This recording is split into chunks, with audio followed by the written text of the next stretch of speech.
psicopatología es un área de la salud mental que estudia los trastornos o síntomas psicológicos que tienen un origen biológico. Por lo tanto, la psicopatología es reconocida como la rama de la psicología que se ocupa de los fenómenos psíquicos, que pueden ocasionar cambios en el comportamiento del sujeto y que además pudieran indicar estados mentales considerados poco saludables. Además, la psicopatología abarca las enfermedades o trastornos mentales, así como de su naturaleza y sus causas. Para hablar de psicopatología, diferentes ramas de las ciencias de la salud lo han abordado, al igual que diferentes especialidades. Los psicólogos clínicos somos los encargados de dar respuestas a los procesos mentales que subyacen en un trastorno mental y de esta manera poder abordar según diversas corrientes como la psicoterapia. Para la psicología clínica, los trastornos psicopatológicos no solo implican fallas funcionales o químicas, sino que también están implicados diferentes procesos de aprendizaje y conductas sociales que pueden generar o influir en la generación de patrones de conductas consideradas dañinas para la salud mental. En este sentido, la psicología clínica se encarga de analizar y estudiar las raíces y motivaciones de dichas conductas y aplicar diferentes técnicas para devolver al sujeto una armonía en su salud mental.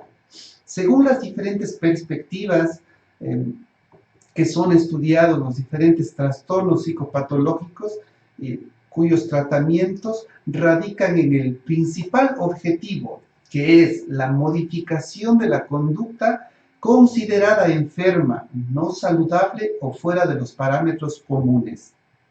La psicopatología considera que los trastornos mentales pueden ser trastornos psicopatológicos orgánicos, es decir, todos los trastornos que poseen causas físicas evidentes.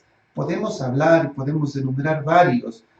Uno de ellos es lo que ocurre, toda la sintomatología que ocurre con las demencias. También la psicopatología considera que los trastornos mentales pueden ser funcionales, es decir, se refiere a todos los trastornos que poseen patrones de conductas anormales que no ofrecen indicios concretos de alteraciones orgánicas en el cerebro. Por ejemplo, un retraso mental.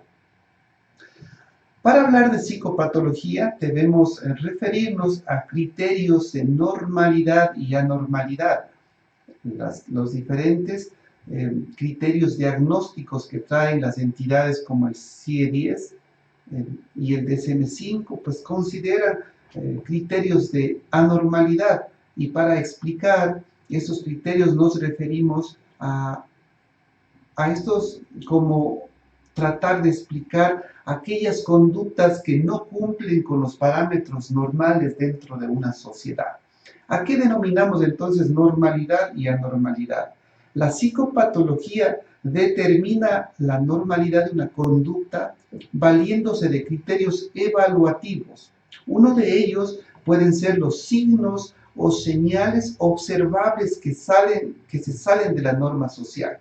Es decir, aquellos comportamientos o aquellas conductas o aquellos patrones que no son comunes en el entorno o comunidad a la que pertenece el individuo. Las primeras personas en detectar esta anormalidad generalmente son el entorno familiar del enfermo y en ocasiones a veces el propio enfermo. Otro criterio de normalidad y anormalidad pues va a estar muy relacionado con el grado de funcionamiento de las diferentes esferas de la vida del sujeto, sea este personal, social o laboral. Todos estos criterios deben de alguna manera no adaptarse a la parte cultural, ya que las características esenciales de una conducta son iguales a no son iguales en las culturas a las que pertenece el sujeto. Algunos criterios psicopatológicos que nos van a ayudar a entender un poco más. El primero es un criterio cuantitativo, es decir, un criterio estadístico, un criterio valorativo, que se va a encargar de evaluar la conducta psicopatológica poco frecuente en la población, es decir, aquellos actos o aquellas conductas que son demasiado repetitivas y que no obedecen a la norma social, es decir, que no son comunes en nuestro medio o al medio al que pertenecen los sujetos. Otro criterio es el criterio subjetivo, denominado también o conocido como el malestar personal, malestar subjetivo, autopercibido por el paciente.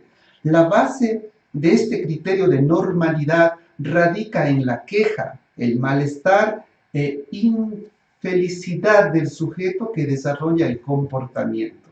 Esto quiere decir que la propia persona empieza a sentirse mal con su comportamiento. Otro criterio se denomina el criterio de adaptación al medio social. Aquellos comportamientos que no son los esperables y habituales por el grupo social al que pertenece la persona que emite el comportamiento. Por ejemplo, hay personas que en medio de un momento de tristeza o de respeto pudieran pues, soltar risas. Ese es un criterio que sale de la norma o que es un comportamiento no actual o no adaptativo al momento que están viviendo. Otro criterio es el contacto, la pérdida del contacto o la deficiencia del contacto con la realidad. Los propios sujetos o las propias condiciones o sintomatologías del trastorno que suponen una desviación extrema de la norma, donde el sujeto enfermo o preso de una psicopatología emite unas respuestas que no son adecuadas a las exigencias del momento y a las expectativas del grupo.